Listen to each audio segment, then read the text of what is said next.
Ladies and gentlemen, thank you for coming out tonight to the 1819 restaurant. It is my pleasure to introduce to you Mr. Jeremy Thompson.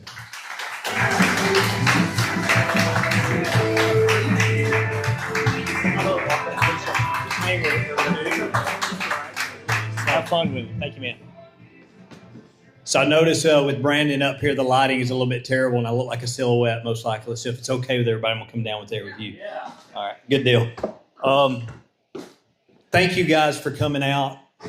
I know everybody's got a busy schedule, and we're in this campaign run for the next 30 days. But it's important for me and the family and Brandon and all of us to get out and get our name recognition out, because I'm not in an elected position, and just people simply don't know me yet, but they will here very soon. I've told our campaign team we've been very process oriented up till now, and we wanted to have everything in line to make sure that when we got ready to run, that it was going to be a full-on sprint for the next 33 days.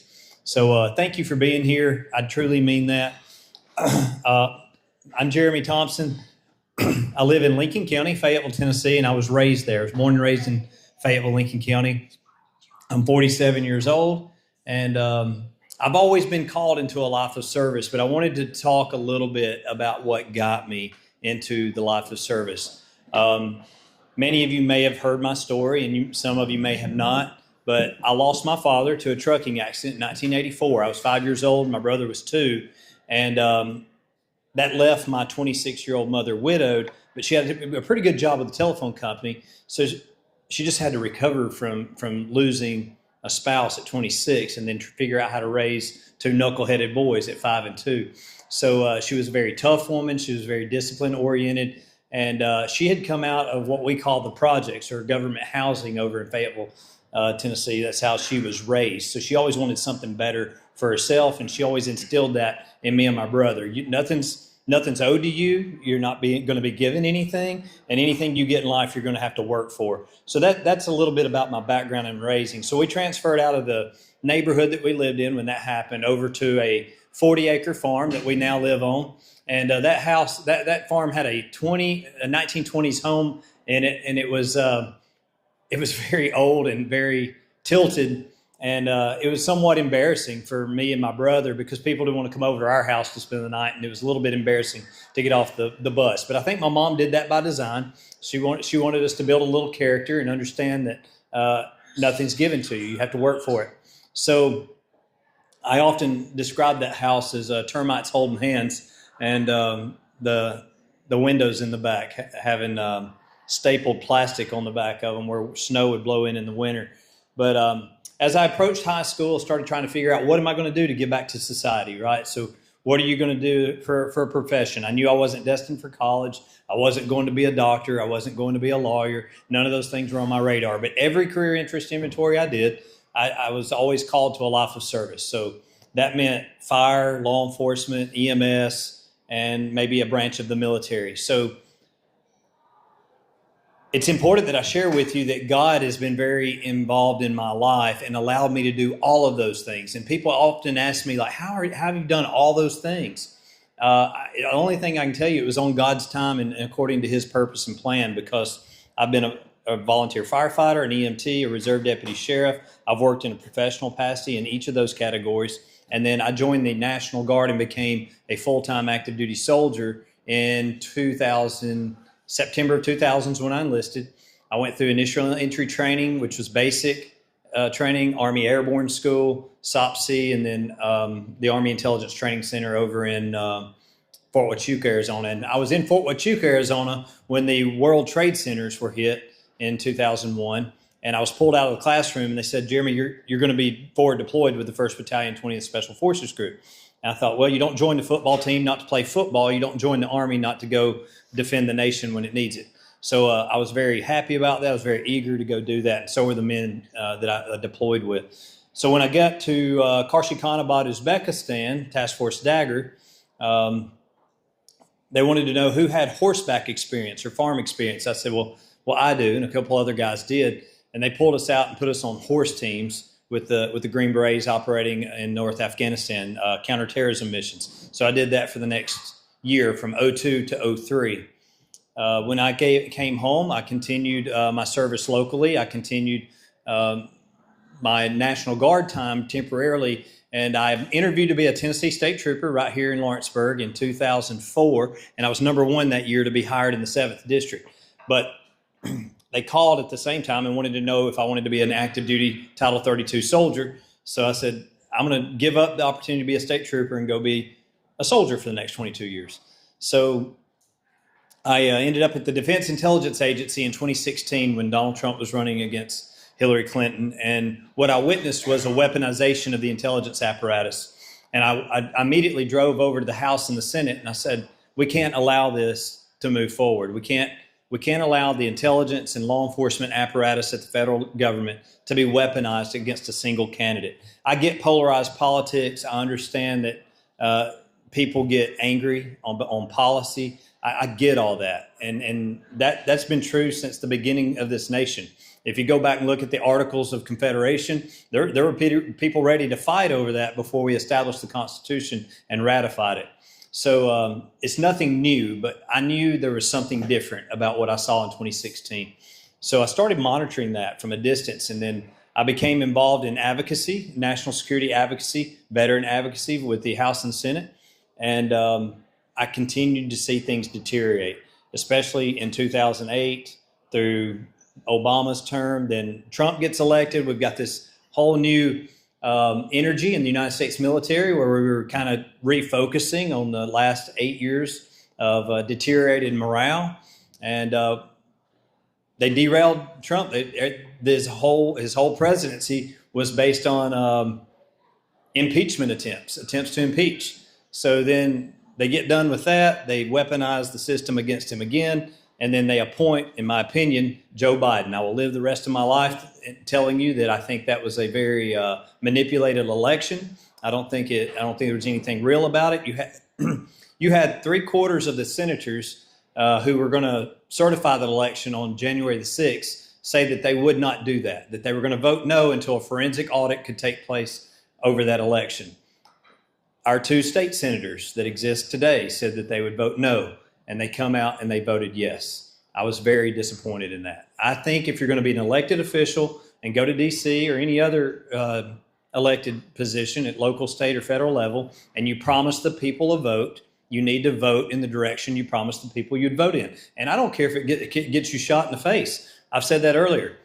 And I mean that literally, I don't mean that phonetically. If it gets you shot in the face walking off the steps of the position you've been elected into, you owe it to the people to vote in the direction that you tell them you'll vote in.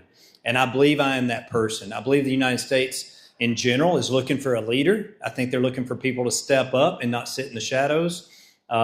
We've taken a very dangerous turn in this country, and I don't know if everybody feels the same way I do, but I still believe that we have hope to turn it around. And if I didn't, I'd just stay at the house and watch it deteriorate, catch on fire, and burn to the ground. And maybe that's where we're headed, but we're definitely headed there if we don't do something to try to interrupt that process and fix it and make it better. That's what I want to go to D.C. to do. That's where my vision comes from. That's where I'm built. That's where I'm grounded. I live every day to try to make today better than yesterday for the people that trust me, the people who love me, and I love the people. And you know, I've responded to thousands of emergencies over the years. A lot of super traumatic incidents with fire, rescue, EMS, law enforcement.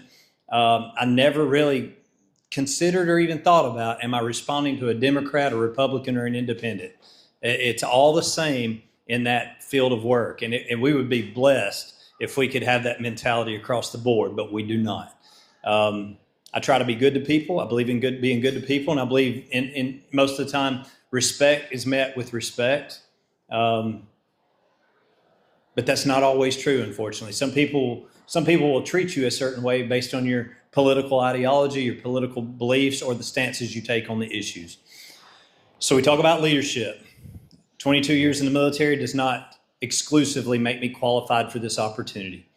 I believe you can be an absolute patriot and never put a uniform on for this country.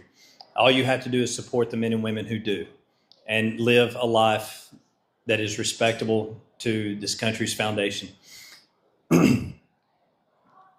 I think probably, I've talked to Brandon several times. Where's Brandon at? So I've talked to Brandon several times, and he says, hey, there's a couple of stories you shared with me that really drive the fact home that you stood up for your principled positions, but you didn't just stand up for yourself. You stood up for a lot of people that weren't going to stand up for themselves. And that is very true when it comes to DEI implementation in the military. I was a senior E7. I had a lot of responsibility at a brigade level. People trusted me all the way up to 1 and 2 star general, and I was already serving in the associations that gave me the opportunity to be a voice on Capitol Hill. So I had that going for me. But when they drove DEI down, I remember when that came from the Pentagon in a memorandum, and diversity, equity, inclusion was supposed to make us stronger. I don't know how you feel about that, but nothing about that makes us stronger. It's a distraction. It applies to about less than 1% of the population. It's an overwhelming attempt to change ideology. And I would argue that it's associated with socialism, Marxism, and communism. That we can't do that. I will never be for that, and I will stand against that for the rest of my life. But when that came down in a memorandum, I happened to have 150 soldiers on a firing range. And if you don't know anything about the military, when you've distributed firearms and ammunition for an annual qualification of weapons, that's a primary component of your training. And our job is to staff, equip, and train the most lethal fighting force on the planet. And that's where my focus always was. I didn't care about the DEI stuff. I didn't care about the COVID stuff. I didn't care about any of the policies they were presenting because they were all disastrous, in my opinion. But that day I had an 04 major walk out and said, Sergeant Thompson, shut the range down. I said, shut the range down? Is there an emergency? Did something happen that I'm not aware of? They said, no, we've got a memorandum from the Department of Defense, and we've got to call everybody over here and have this 1-hour discussion on DEI implementation of our formations. I said, you've lost your mind. I am not shutting this range down for DEI implementation. It's not happening. And he said, I'll go get the brigade commander. I said, you better go get him quick. And I kept running the range. It took about 20 minutes. The brigade commander comes stomping over. This is an 06 full colonel. And he walked up and he said, Sergeant Thompson, did Major Depta tell you to shut this range down? I said, he did, sir, but it's not happening unless you or him can run it. And he said, explain that. I said, when's the last time you had a DEI issue in your formation? He said, I don't know that we ever have. I said, when's the last time you've ever heard of a DEI incident in the whole United States military? He said, I don't know that I have. I said, I'm not shutting this range down. He said, okay, I'll talk to you in a little bit. And he walked back to the headquarters. Now, we did have that conversation later that evening, and we pulled all of our soldiers into an airport hangar. I want to say there's somewhere around 150, 200. And all that conversation this was a memorandum from the Department of Defense that we had to talk about diversity, equity, and inclusion. All it turned into was an overwhelming back and forth about racism, racial divide, and how the police were no good and we didn't need police anymore. We needed to defund the police. And I thought, I had never heard that ever before. At that point, I was probably at like 17, 18 years. And I'd never heard anybody express that while wearing the U.S. uniform, but I did that day. And I looked at some of the people that believed like I do and had the values that I do, and it was just people shaking their head. It created a scenario for people who had been ideologically indoctrinated one way or the other to express themselves, to reach no conclusion, to reach nothing positive whatsoever. I often say that positivity will breed positivity and negativity will breed negativity. And I fully believe that. So everything we do has to be based on that principle. So as it pertains to policy, I believe if it doesn't make us more safe or more free, we shouldn't be talking about it and we shouldn't be spending money on it. And that makes it really easy. We've got 7 articles to the Constitution. We've got 27 amendments. It should be really, really easy to hold government accountable and make government work for the people versus the other way around. So that's my vision. That's what I would like to go do. And I want to tell another story, maybe 2. I think they're relevant. COVID. Who took the COVID shot? Okay. Who took the COVID shot willingly? Okay, fair enough. All right. So everybody's got different opinions on the COVID shot and whether or not it helps you or hurts you. I think it's government's responsibility to do the research and pay for the medicine, not necessarily to force the medicine on you. That's how I feel constitutionally. So if the government creates a medicine in response to an illness or a pandemic, it should be my decision to whether or not I participate in that. I believe that should be your decision, whether you participate in that or not. So when they come down and they said, hey, we're going to make all our soldiers take the COVID vaccine, I said, I don't know how constitutional that is. Like, if the United States government can draw a medication and force you or coerce you into taking it and threaten your livelihood, what is it that they cannot do to you? I mean, that was a legitimate concern that I had. What is it that the government can't do to you if they can literally draw up an unknown medication and put it in you against your will or under the guise of coercion? I wasn't having it. I wasn't having it for myself. I wasn't having it for my family. I wasn't having it for my soldiers. So they wanted me to make a list of soldiers who were going to refuse the COVID mandate. And I was at the very top. I made sure that my name was at the top of the list, and that drew a lot of fire. I got threatened to be reduced in grade. I got threatened reprimand, general order of reprimand. I've got threatened to be terminated. None of those things happened. Not a single one of those things happened. And I think it got derailed when I was asked if I was going to do it, because again, I had earned the respect of my seniors, and I walked in a room with an 07 general officer and an 06 full colonel and all the staff. And they said, Jeremy, are you going to do this or not? I said, absolutely not doing it. I've made it myself clear. I'm not going to have this conversation again with any of you. You can call the governor, you can call the president of the United States, or whoever you think has the influence over this, and tell them I'm not doing it. And I will stand in the gap for the soldiers that don't think that they should be forced to do it either. So I appreciate that. I think that's the kind of leadership that people are looking for. There's a lot of people that talk about leadership. There's a lot of people that talk about what they'll do when times get hard, or when they find themselves in a vice, or they get uncomfortable with an employer, or maybe the United States government, the most powerful nation on earth. But you got to have people that are going to stay principled in their positions, put their foot down, and hold the line when things get uncomfortable. And I don't have any problems doing that. Now, I may not look super strong, but I'm very super strong-headed. And you can try to talk to my wife or my family, and they'll tell you that I'm not easily broken. If you know what Army SEER School, they put me through SEER School back in 2007, right after Grady was born. And it was like vacation for me, where it was really, really hard for a lot of guys. I felt like it wasn't that hard. And that's where they survive, escape, resist, evade. It's supposed to be one of the toughest schools the Army can provide, but it was kind of like a camping trip for me. So anyway, that's where I'm at. That's where I believe. That's where my foundational principles lie. And we didn't just wake up one day and say, hey, let's run for Congress. This is something that we had entertained for a while, but we were more entertaining the 4th district. Well, we woke up one morning with the redistricting. We're no longer in the 4th. We're in the 9th now. So I told Lindsay, I said, it looks like they're going to give us 5 days to qualify. Let's go see what it looks like. We went and picked up paperwork and petitions. We had everything submitted by Monday. Had no idea that there would be 4 on the ticket, 8 or 16. Had no idea. But obviously, you guys know I'm one of 4 Republicans running on this ticket.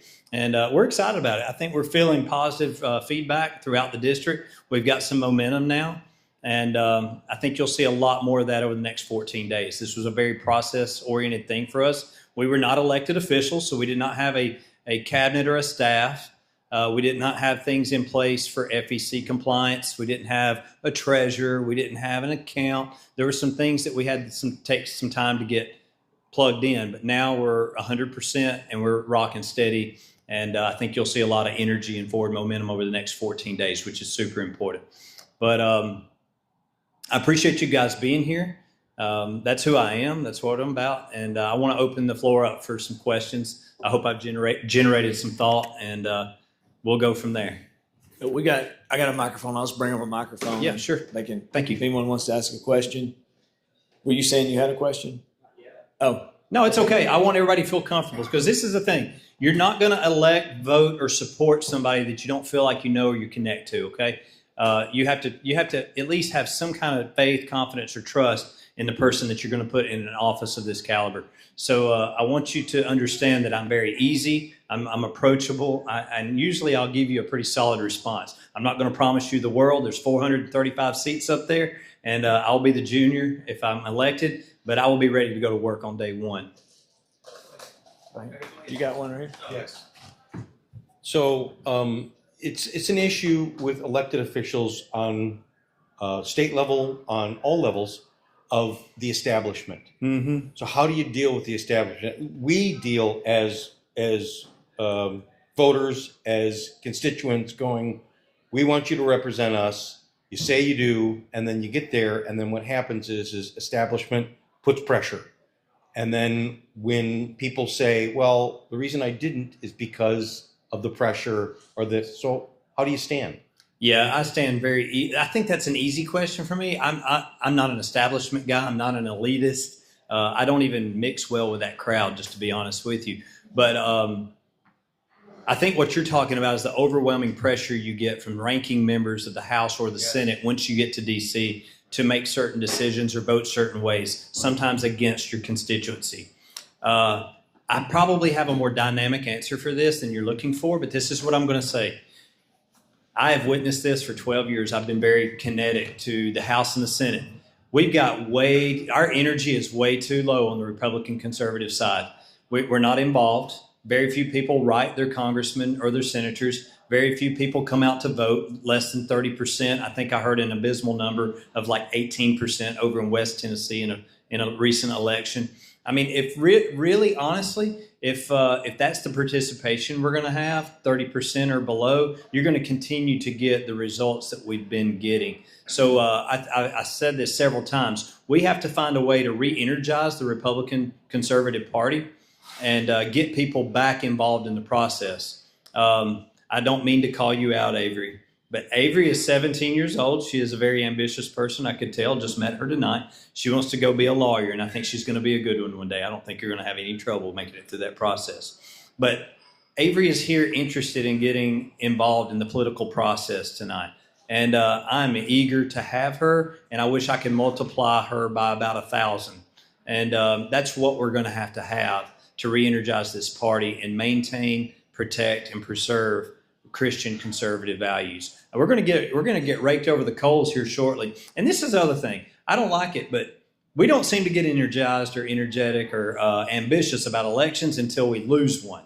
And then we all get pissed off and we show up in droves to elect the next person that we think might be our rescuer. That cannot continue to be the way that we run politics in the United States. I think we have to be involved on a consistent and regular basis, and we all have an inherent responsibility to motivate the people to our left and right to be involved in the process. My question is, well, first of all, I want to say I think everybody has the right to pray to any God that they want to. Mm-hmm. That's everybody's right in this country. Everybody's free to do that. I want to know your thoughts on the infiltration and trying to set up cities like in Texas of the Sharia law, or I don't know exactly what you would call it. That's it. And what are your thoughts on that? And what would you think you would do to try to circumvent that or make it go away? Not go away, but make it to where they're not bringing their culture and trying to change our culture.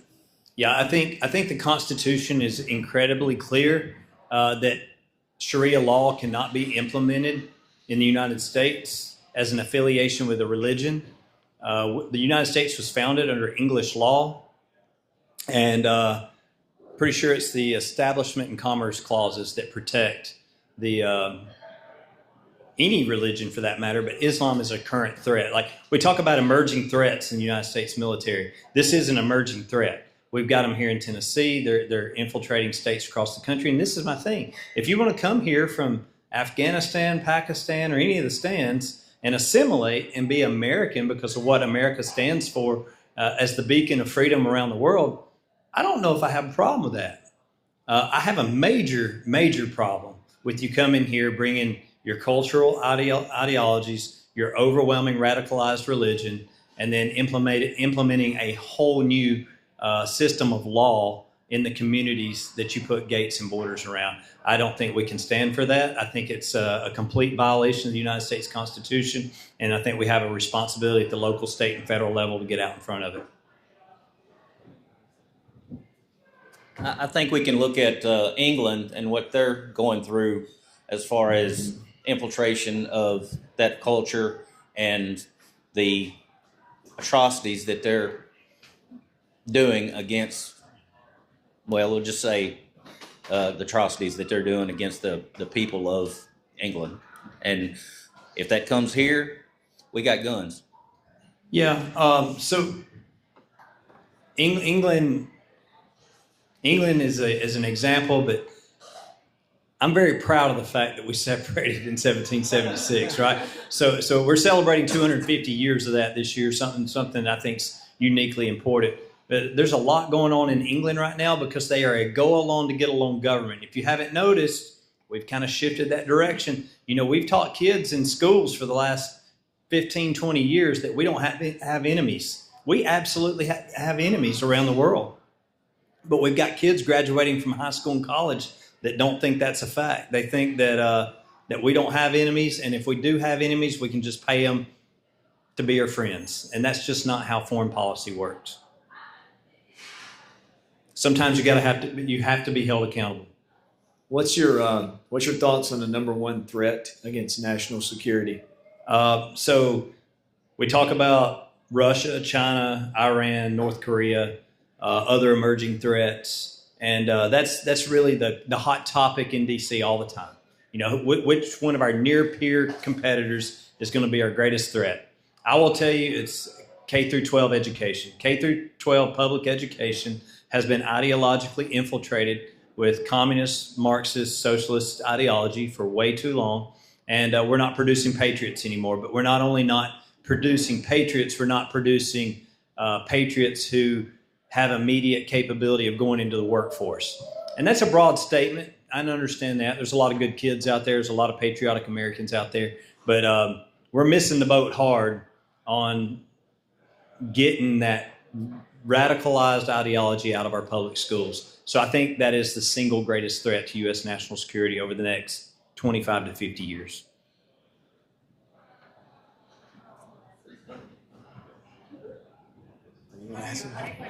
I asked you this question at I'm sorry. No, she said, how do you plan to change that? Anything that's ever been done in the United States government was done through a process of creating law. If we're going to change it, we have to introduce legislation that's going to delete it and basically restart what the standards and implementation criteria are, I think, in kindergarten. But beyond that, we got to retrain parents, unfortunately, because you got generations of parents out there that no longer know how to raise kids with any kind of decency, respect, or common sense. And every year I hear more and more. You used to have maybe one knucklehead in the classroom. I mean, as far back as when I was in school, you would have one, maybe occasionally you'd have two, but the system had disciplinary measures that they could deal with that in. You would get paddled, you could get an ISS suspension, or you could be expelled from school altogether. None of those things apply to school systems anymore. We took all that away from them. And I think we've taught over time that parents shouldn't discipline their kids with physical force. I don't believe in abuse. I don't believe in over whipping a kid, but I absolutely believe in jerking a kid up and getting after them if they're blatantly disrespectful or causing a safety issue for themselves or others. Question? No. I thought you motioned me over. I'm sorry. Oh, you're good. Did you have something earlier? I guess kind of developing one. So on your website, you do kind of go over the typical boomer spiel, Fox News type stuff about Iran and China. But yeah. At the end of the day, the youth of this country is having to compete with millions of illegals and legal immigrants for housing, for jobs, for everything. Mm-hmm. We're talking about people can't even speak English or read, and they're able to drive. They get licenses in other states, and there's state issues and ways to deal with that. You got on here foreign influence and espionage. So I think the youth of the country is pretty much well aware which foreign country is mainly involved in espionage. Jeffrey Epstein's employer, his, you could say father-in-law, so to speak, for Ghislaine's father, going into the K through 12 of the McGraw-Hill Publishing. What, like 80% of our elected officials are bought off by this country. So do you plan to tell that country no? I would tell any country that's infiltrating our country with their ideology or overwhelming political practices, no. If we're talking, are we talking about China? No, we're talking about Jeffrey Epstein's. Oh, I got you. Jeffrey Epstein's I got you. Israel. Okay, and then the whole deep state, third-party affiliation to the intelligence apparatus and all the things. I will tell you, I said this earlier, you may or may not appreciate my answer. I think Israel is an important ally in the Middle East, and I think it's important to maintain an allied relationship with Israel. Go ahead. What constitutes an ally, and what are our interests as Americans in the Middle East? All right, so this can get into a super philosophical and long drawn out exchange. My simple position is that I believe Israel is not our enemy. If you think they are our enemy, then we're just philosophically or fundamentally divided. I don't believe Israel is our enemy. I have room to change my mind on that somewhere down the road, maybe if it can be proven, otherwise. But I don't believe Israel is our enemy. So I think you're saying Israel is an enemy.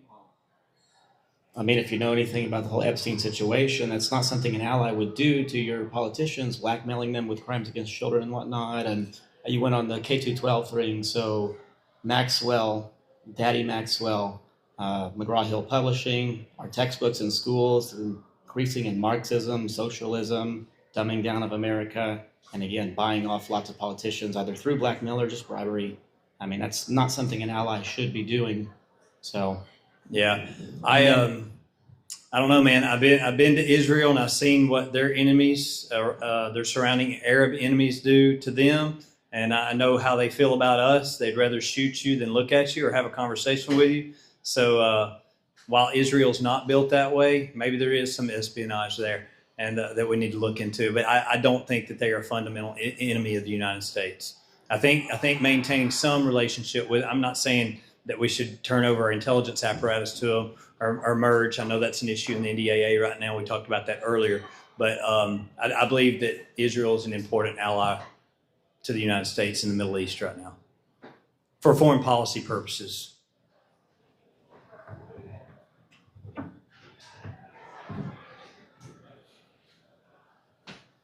Anyone else?